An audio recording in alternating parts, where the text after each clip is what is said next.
Assalamualaikum warahmatullahi wabarakatuh. Yang berhormati Nenek Mama serta diusana nan basamo baik di kampung ataupun di rantau, je salam saja bermuliakan.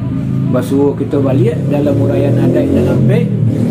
Pada kesempatan nan baik ko, ambo akan mencuba menyampaikan santangan perundian kapulang. Jadi perundian kapulang ko perundian yang disampaikan oleh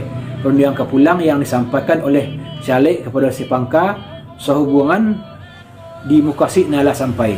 Jadi ambo sebagai sepangka, mengko setelah perundian kapulang ko ambo terima dari Syalik, mengko perundian ko ambo kembalian kepada Syalik balik atau perundian ko ambo ulang.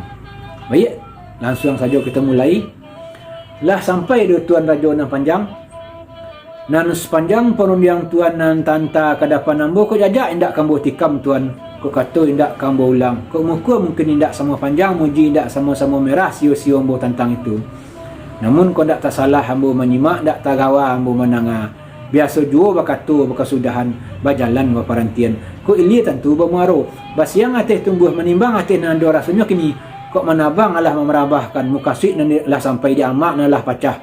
Siri hendak pulang ke gagangnya. Pinang kembali ke tampuknya. Memohon pintu dikuatkan melangkah bandu turun tangguh.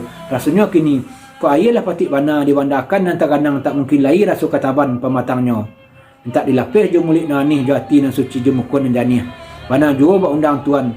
Batagak kotonnya tinggi tampak di lurah pandakian. Lapis juga galak malah kami tak selamat kami ke tujuan.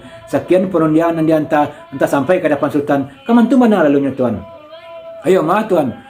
Nan sepanjang perundian tuan nan tanta kadapan ambo itulah kata sebenarnya bana nan indak kama kadibandia alah terletak dalam adai lai telingka di pusako alah dicupak nan tataga lai diragi nan takambang dilai alah nyata tampak di bulan lah nyata tarang tapi sungguh pun nan ba itu batanun gurinam suto sajalan ragi jawanang suri di mana terletaknya layang melayang sambah tibo timpo batimpo salam datang rundiang kambo tantaknya. Sungguh pun kambo tantaknya tuan.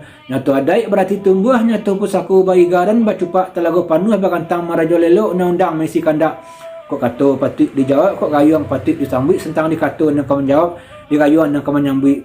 Maka dia boleh duduk jadi niat dengan mama serta silang na pangka teh kerajo benang pokok.